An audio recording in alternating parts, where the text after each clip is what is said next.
जय हिंद। नमस्ते दोस्तों, कैसे हो आप लोग। आशा करता हूँ आप लोग अच्छे होंगे। जैसा कि आप स्क्रीन पर देख रहे हो, यह पेपर आरपीएफ कांस्टेबल का प्रीवियस ईयर का पेपर है। यानी जो आपकी पिछली भर्ती आरपीएफ कांस्टेबल की निकली हुई थी, तो सभी शिफ्टों का आंसर की है। तो हम जीके जीएस के सेक्शन को या जीके जीएस के पार्ट को सॉल्व करने वाले हैं। क्योंकि आपको पता है कि आरपीएफ कांस्टेबल में 50 नंबर का आपका जीके जीएस पूछा जाता है। तो जीके जीएस को बिल्कुल भी इग्नोर नहीं करना है, और प्रश्न का लेवल आपको पता चल जाएगा, कहाँ कहाँ से पूछे जाते हैं वो पता चल जाएगा। ठीक है, और प्रश्न भी बार बार रिपीट होते हैं। तो आरपीएफ एएसआई के भी सॉल्व कर लेना। तो जो पेपर हम सॉल्व करने वाले हैं वो आपका 19 जनवरी 2019 को सेकेंड शिफ्ट में जो एग्जाम हुआ था उसका सॉल्व करेंगे। तो चलिए दोस्तों, ये रहा आपका पहला प्रश्न। पहला प्रश्न है आपका, ब्रह्मांड के अध्ययन को डैश कहा जाता है। तो ब्रह्मांड के अध्ययन को ब्रह्मांड विज्ञान कहा जाता है। ऑप्शन डी जो है बिल्कुल सही हो जाएगा। अगला प्रश्न देखिए। अगला प्रश्न है आपका, अपरमाणु कण प्रोटॉन की खोज किसने की थी। तो जो प्रोटॉन की खोज है वो आपका अर्नेस्ट रदरफोर्ड ने की थी। किसने की थी? अर्नेस्ट रदरफोर्ड ने। ठीक है, तो ऑप्शन ए आपका सही हो जाएगा। अगला प्रश्न है आपका, निम्नलिखित में से कौन सी दक्षिण भारत की सबसे लंबी नदी है। तो ये है आपकी गोदावरी नदी, जो कि आपकी नासिक से निकलती है। ठीक है, ऑप्शन 2 आपका सही हो जाएगा। ठीक है, अगला प्रश्न देखिए। और इसमें ध्यान रखना कि जो जनगणना वाले प्रश्न है वो याद करना, अनुच्छेद वाले। ठीक है, और आपका लिंगानुपात वाले प्रश्न है। 2011 की जनगणना के अनुसार भारत की साक्षरता दर है कितनी है। तो भारत की साक्षरता दर 74% है। कितनी है? 74% है। ऑप्शन सी आपका सही हो जाएगा, कई बार पूछा गया है। अगला प्रश्न है 5, स्पेन की राजधानी पूछा है, तो वो है आपकी मैड्रिड है। कौन सी राजधानी है? मैड्रिड है स्पेन की राजधानी। अगला 6 नंबर का प्रश्न है, रोग उत्पन्न करने वाले सूक्ष्म जीवों को कहा जाता है। क्या कहते हैं? रोगजनक कहते हैं। क्या कहते हैं? रोगजनक कहते हैं। अगला प्रश्न देखें, भारत का सर्वोच्च न्यायालय कब स्थापित किया गया था। तो भारत का सर्वोच्च न्यायालय 1950 में स्थापित किया गया था, 26 जनवरी 1950 को। ठीक है, ऑप्शन बी आपका सही हो जाएगा। अगला प्रश्न देखिए, भारत के राष्ट्रपति पद की शपथ कौन दिलाता है। तो भारत का जो राष्ट्रपति होता है उसको पद की शपथ कौन दिलाता है। तो भारत का मुख्य न्यायाधीश दिलाता है। ठीक है, अगला प्रश्न देखिए, योग में मकरासन किस मुद्रा को दर्शाता है। तो मकरासन जो है मगरमच्छ मुद्रा को दर्शाता है। तो ऐसे ही प्रश्न पूछे गए हैं और ज़्यादा कठिन नहीं आएगा, ये ध्यान रखना। किस आपातकाल को संवैधानिक आपातकाल कहा जाता है।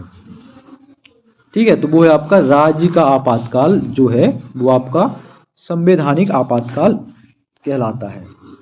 अगला प्रश्न है आपका, चैनल को सब्सक्राइब कर लेना। बास्केटबॉल की उत्पत्ति डैश में हुई थी। तो बास्केटबॉल की उत्पत्ति जो है वो अमेरिका में हुई थी। कहाँ हुई थी? अमेरिका में हुई थी। अगला प्रश्न देखें, किसी वस्तु की गतिज ऊर्जा और स्थितिज ऊर्जा का योग कहलाता है। क्या कहलाता है? कुल यांत्रिक ऊर्जा कहलाता है। क्या कहलाता है? कुल यांत्रिक ऊर्जा। तो इसमें साइंस के प्रश्न भी आपके काफी पूछे गए हैं। अगला प्रश्न है, बहिष्कृत हितकारिणी सभा की स्थापना किसने की थी। ठीक है, तो बहिष्कृत हितकारिणी सभा की स्थापना डॉक्टर भीमराव अंबेडकर जी ने की थी। ऑप्शन 4 सही हो जाएगा। अगला, निम्नलिखित में से कौन सा एक देश एक टैक्स और एक मार्केट से संबंधित है। तो वो है आपका माल और सेवा कर। ठीक है, अगला प्रश्न देखेंगे, 2011 की जनगणना के अनुसार किस राज्य का जनसंख्या घनत्व सबसे अधिक है। ठीक है, तो वो है आपका बिहार राज्य का जो जनसंख्या घनत्व है वो सबसे अधिक है। अगला प्रश्न देखिए, निम्नलिखित में से कौन सबसे कमजोर विद्युत चालक है। तो वो है आपका बेकेलाइट जो है सबसे कमजोर जो है विद्युत चालक है। अगला प्रश्न देखिए, गौतम बुद्ध का पुत्र निम्नलिखित में से कौन था? तो गौतम बुद्ध के पुत्र का नाम था राहुल। क्या था? राहुल। अगला प्रश्न देखिए, दल विरोधी कानून के आधार पर राज्यसभा के मामले में अयोग्यता का निर्णय कौन करता है? तो वो करता है अध्यक्ष। कौन करता है? अध्यक्ष करता है। अगला प्रश्न देखिए, हुमायूंनामा किसके द्वारा रचित है? तो ये आपका गुलबदन बेगम के द्वारा लिखी गई है। ठीक है। अगला प्रश्न देखिए, निम्नलिखित में से कौन सी भारत की सबसे लंबी नहर है? तो वो है इंदिरा गांधी नहर, जो कि राजस्थान में है। अगला प्रश्न देखिए, आधुनिक ओलंपिक खेलों में महिला जिम्नास्टिक किस वर्ष शुरू की गई थी? तो यह है आपकी 1928 में शुरू की गई थी। अगला प्रश्न देखेंगे, निम्नलिखित यज्ञ में से कौन सा घोड़े के बलिदान से संबंधित है? तो वो है आपका अश्वमेध यज्ञ। ठीक, अश्व माने घोड़ा ही होता है, तो घोड़ा वाला यज्ञ या फिर अश्वमेध यज्ञ। अगला, राष्ट्रपति द्वारा तैयार किया गया अध्यादेश क्या कहलाता है? राष्ट्रपति द्वारा तैयार किया गया अध्यादेश मंत्री परिषद की सलाह पर आधारित है। ठीक है, इसका राइट आंसर ऑप्शन 1 हो जाएगा। ठीक है। अगला प्रश्न देखें, ध्वनि डैश से नहीं गुजर सकती? तो ध्वनि निर्वात से नहीं गुजर सकती। ऑप्शन 3 आपका सही हो जाएगा। अगला प्रश्न देखेंगे, मोहनदास करमचंद गांधी का जन्म कहाँ हुआ था? तो इनका जन्म जो है वो पोरबंदर में हुआ था। ठीक है। अगला प्रश्न है, अंतरराज्यीय नदी जल विवाद अधिनियम किस अनुच्छेद के तहत आता है? तो यह जो है अनुच्छेद 262 के तहत आता है। अगला, कैगा परमाणु ऊर्जा संयंत्र किस राज्य में स्थित है? तो ये कर्नाटका में स्थित है। ऑप्शन 3 आपका सही हो जाएगा।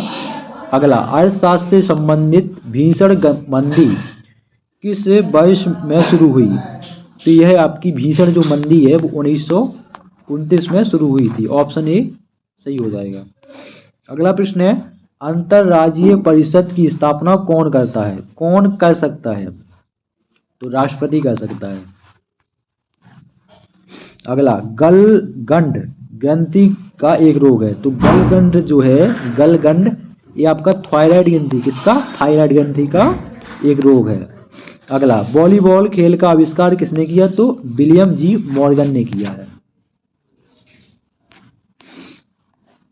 अगला प्रश्न है, भारत में विद्युत ऊर्जा की वाणिज्यिक इकाई किलोवाट घंटा है, कितनी है?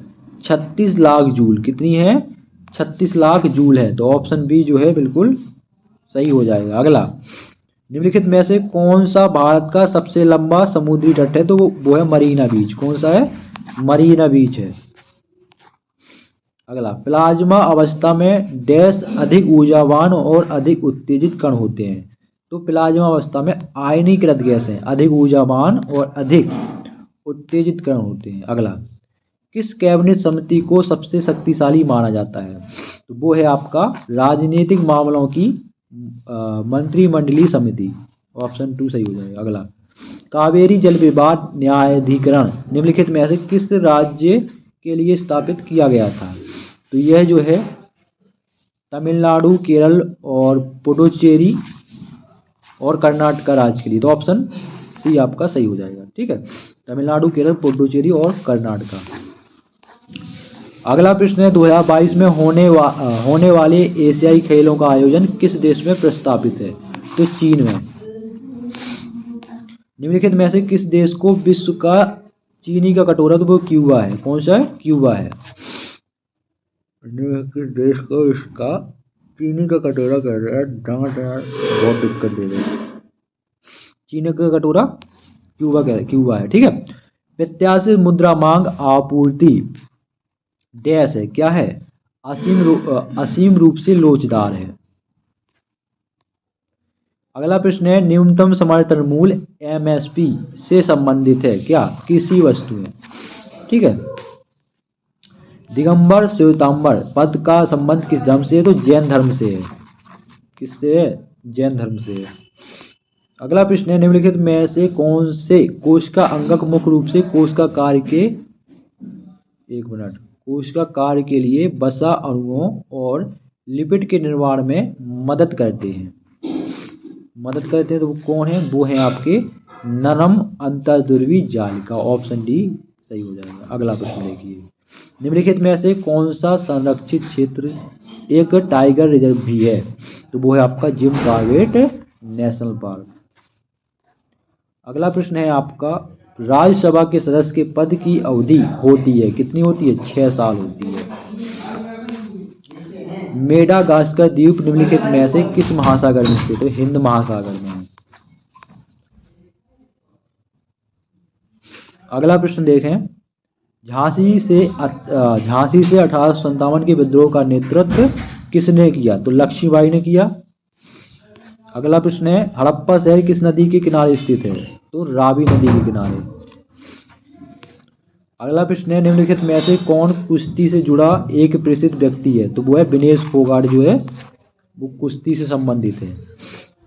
अगला प्रश्न है, निम्नलिखित में से कौन सा दर्शन तार्किक सोच की तकनीक में विश्वास करता है? तो वो है न्याय दर्शन। ऑप्शन बी सही हो जाएगा। अगला और आखिरी प्रश्न है, ब्रह्म समाज के संस्थापक कौन थे? तो सभी को पता होगा, राजा राम मोहन राय थे। तो दोस्तों ये थे आपके आरपीएफ कांस्टेबल में पूछे गए जीके जीएस के 50 प्रश्न। वीडियो कैसा लगा कमेंट बॉक्स में जरूर बताएं। जय हिंद।